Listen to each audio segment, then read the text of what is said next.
आज हम बात करेंगे पहले ट्राइबल कम्युनिटी के बारे में। कम्युनिटी क्या होती है मैंने समझा दिया था, ट्राइबल्स क्या होते हैं इन पर हम बात करेंगे, है ना। तो ट्राइबल्स अब जनरली आप देखते होंगे कहां रहते हैं, जनरली आप कहां देखा होगा, आपने फिल्मों में देखा होगा, फिल्मों में आपने मूवीज में ट्राइबल्स को देखा होगा, फिल्मों में आपने जनजातियों को देखा होगा। जनजातियां कहां कहां होती है, मेन स्ट्रीम सोसाइटी से बाहर होती है। जैसे ये मुख्य समाज है जहां हम लोग रह रहे हैं, तो जनजातियों के बारे में हम लोगों की सोच और राय क्या है कि ट्राइबल्स वे होते हैं जो मेन स्ट्रीम सोसाइटी से बाहर रहते हैं। क्लियर है? ट्राइबल्स वो हैं जो मेन स्ट्रीम सोसाइटी से बाहर रहते हैं। फॉर एग्जाम्पल, ये जैसे वो जंगल में रहते हैं, उनका जो जीवन है वो किस पर नेचर है, प्रकृति पर निर्भर है, नेचर पर वो डिपेंडेंट है ना। उनकी एक डिफरेंट भाषा है, वो एक अलग धर्म को फॉलो करते हैं, उनकी बोली भी एकदम अलग होती है, उनकी जो धार्मिक मान्यताएं होती हैं वो बहुत अलग होती हैं, और वो बहुत ही रूढ़िवादी होते हैं, रूढ़िवादी होते हैं। अच्छा, आपसे एक बात कही जाए कि आप जनजातियों से कुछ सीखना चाहें तो आप क्या सीखते हैं?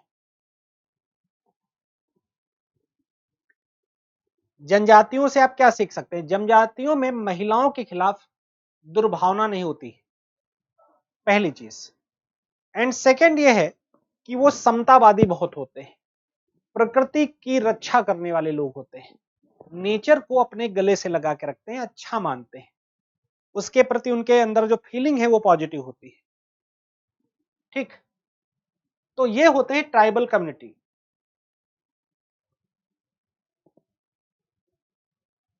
तो जनजातीय समुदाय क्या होते हैं?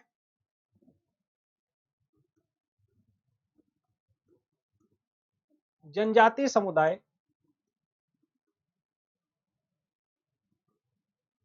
वह समुदाय होते हैं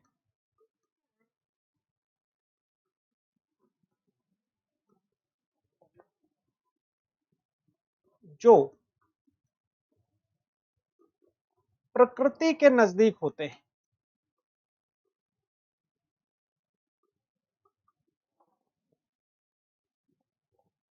वह रूढ़िवादी होते हैं, वस्तु विनिमय करते हैं,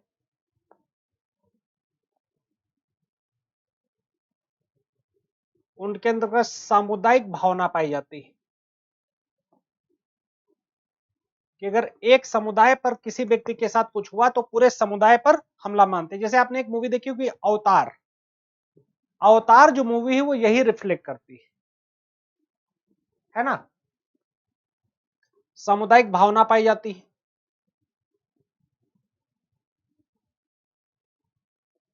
ठीक, उनकी भाषा, बोली, संस्कृति भिन्न होती है।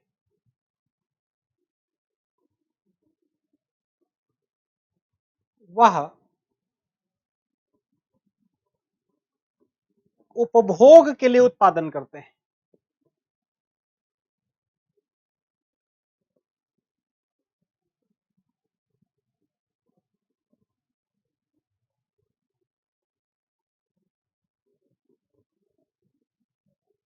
जो प्रोडक्शन उनका होता है वो उपभोग के लिए होता है, ठीक। तो इस बात में बहुत पॉसिबिलिटीज होती हैं कि उनका जो प्रोडक्शन होता है वो कंजम्पशन के लिए होता है, उपभोग के लिए होता है। वो किसी भी प्रकार के जो एक्सप्लॉयटेशन से खुद को बचा के रखते हैं, प्रकृति से उनका एक खास किस्म का जुड़ाव होता है, ठीक, नेचर के बहुत नजदीक रहते हैं वो लोग, ठीक। आमतौर पर आप जैसे फिल्में देखते होगे दोस्तों, तो आप ऐसे ट्राइबल देखते होगे। मैंने आपको बताया था कि आपको कीवर्ड्स पर बहुत फोकस करना है। फॉर एग्जाम्पल, आपको इसमें चीजें पकड़ कर चलनी, ठीक। जैसे प्रकृति के नजदीक है, आपने अंडरलाइन किया। वस्तु विनिमय क्या होता है? वस्तु विनिमय that is called barter system. Barter system क्या होता है कि वो लोग जो है किसी चीज को, जैसे मेरे पास धान है और आपके पास गेहूं है, तो हम दोनों लोग एक दूसरे से एक्सचेंज कर लेंगे, बदल लेंगे। क्योंकि मुद्रा, वो पैसा वगैरह बहुत ज्यादा फॉलो नहीं करते हैं, पैसा उनके पास होता नहीं, कोई बाजार में नहीं जाते, नेचर से रिलेटेड चीज करते हैं। उनकी भाषा है ना, बोली, उनकी कल्चर, एकदम सारी चीजें डिफरेंट होती है ना। और वो उपभोग के लिए उत्पादन करते हैं, वो कोई बचाने के लिए उत्पादन नहीं करते हैं, ठीक। कोई बचाने के लिए उत्पादन नहीं करते। तो इस तरह से आप कीवर्ड्स को अंडरलाइन करते चलेंगे, तो जो आपका एग्जामिनर होगा वो आसानी से चीजें समझ पाएगा। क्लियर?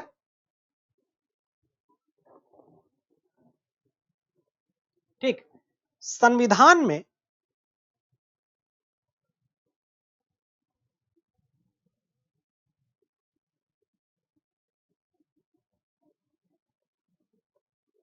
जनजातियों को अनुसूचित जनजाति कहा जाता है।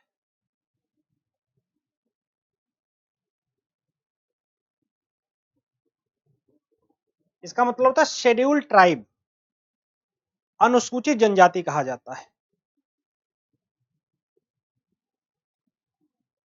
ठीक। तो जनजातियां बेसिकली ऐसे लोग होते हैं जो सोशियो कल्चरल इकोनॉमिक हर स्तर पर पिछड़े हैं,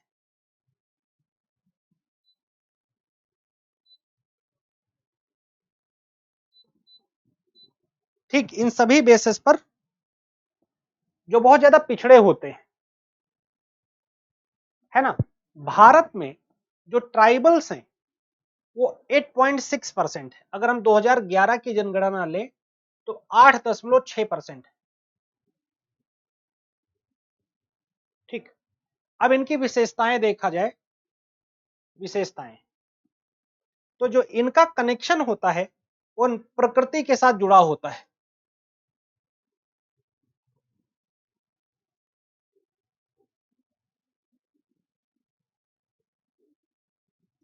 इनका प्रकृति के साथ एक खास किस्म का लगाव पाया जाता है, ठीक। प्रकृति के साथ ये कनेक्ट होते हैं, ठीक। सरल और बहुत पारंपरिक जीवन जीते हैं, सादगी भरा जीवन जीते हैं, सरल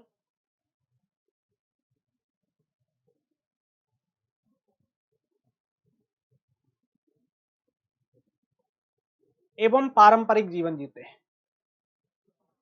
इनकी जो है अर्थव्यवस्था होती है आत्मनिर्भर। वो बाजार में सामान हमारे आपके जैसे वो धान गेहूं का ज्यादा उत्पादन करने के मूड में नहीं होते हैं, ठीक। तो सरल और जो है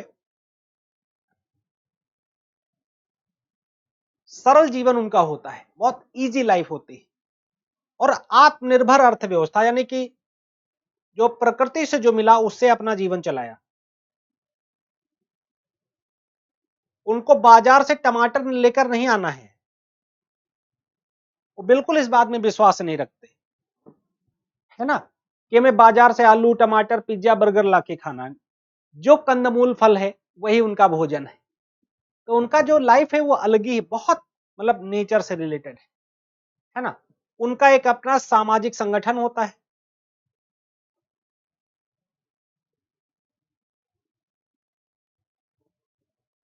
जैसे नहीं होता कबीले का सरदार। जैसे उनका आप फिल्में देखते हो तो क्या पाते हो, जैसे कबीले का सरदार नहीं होता है, कबीले का सरदार, कबीले का सरदार सब चीजों को बेहतर करता है ना। तो वो वाली सारी चीजें होती हैं। इनके साथ ये भी होता है कि धर्म से बहुत जुड़ा होता है एवं आस्था इनकी बहुत अच्छी होती है, आस्थावान लोग होते हैं।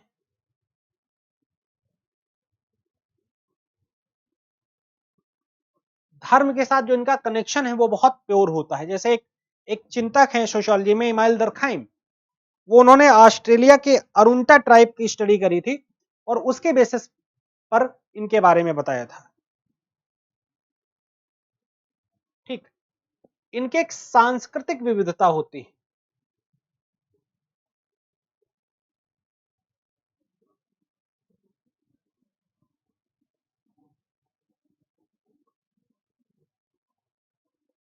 ठीक, मतलब कई बार क्या होता है कि जनजातियां मात्र सत्तात्मक होती हैं, अधिकतर जनजातियां मात्र सत्तात्मक। मतलब घर में, जैसे हमारे घर में क्या होता है, हमें कुछ चाहिए होता है हम पापा से पूछते हैं ना, उनके घर में माँ से पूछा जाता है। जैसे एक खासी है, एक गारो है, जयंतिया है, केरल में एक ट्राइबल है नायर, इनके यहाँ मम्मी की चलती है, मम्मी का डोमिनेंस होता है, मम्मी के कहने पर सारी चीजें होती हैं। और ट्राइबल्स में एक कलेक्टिव फीलिंग होती है, सामूहिक भावना होती है, सामूहिक भावना पाई जाती है। ठीक, अब देखिए जो ट्राइबल्स हैं इनकी प्रॉब्लम बहुत ज्यादा है। जो जनजातियां हैं हमारे देश में, इनके लिए बहुत सारी प्रॉब्लम्स हैं। ठीक, क्योंकि इनको, इनके साथ अच्छी डीलिंग नहीं की गई है, इनको बहुत पिछड़ा, खराब माना गया है। ठीक, तो अक्सर जैसे ट्राइबल एरिया में कहीं कोई इंडस्ट्री लगी तो भूमि विस्थापन इनको करना पड़ता है।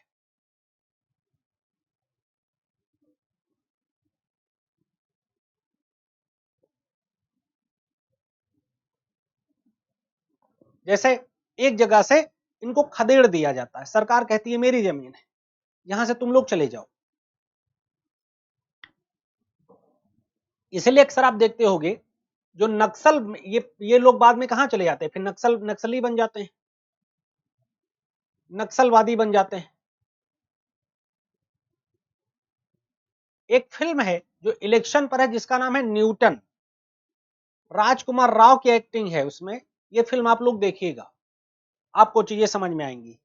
इनके साथ क्या है, गरीबी और बेरोजगारी।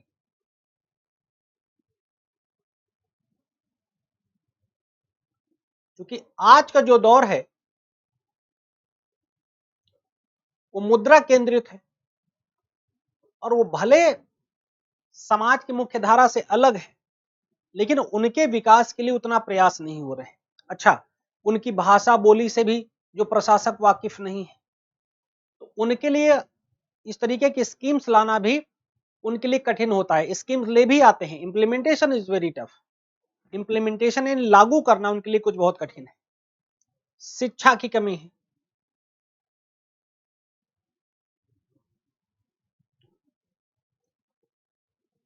शिक्षा की कमी क्यों है, क्योंकि जो हमारी भाषा है वो नहीं समझ पाते।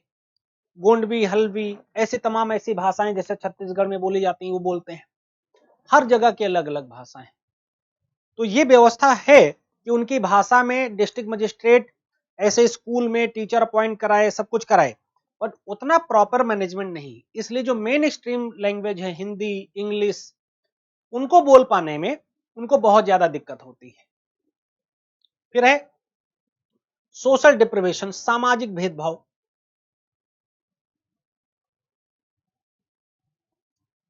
सामाजिक भेदभाव के बहुत शिकार होते हैं, तो सामाजिक भेदभाव से उनको गुजरना ही गुजरना पड़ता है। ठीक, अब आज के टाइम में क्या हो रहा है, ग्लोबलाइजेशन है, वैश्वीकरण है, तो उनके लिए सांस्कृतिक संकट बहुत बनकर आ रहा है।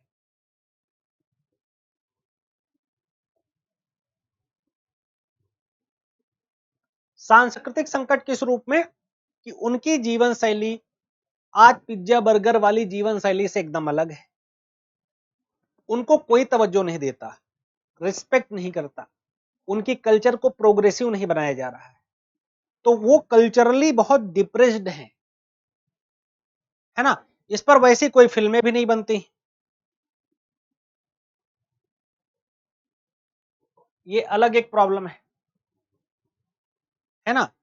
तो उनकी जो कल्चर है धीरे धीरे वो क्या हो रही, खत्म हो रही, जिसे आप बोलते हो विलुप्त होती चली जा रही है। तो उनके जो कल्चर को एडमायर नहीं किया जा रहा है, ये बहुत बड़ी जो है चैलेंजेस हैं। अब एग्जाम की तैयारी को और बेहतर करने के लिए हमारे चैनल को लाइक, शेयर और सब्सक्राइब करना ना भूलें।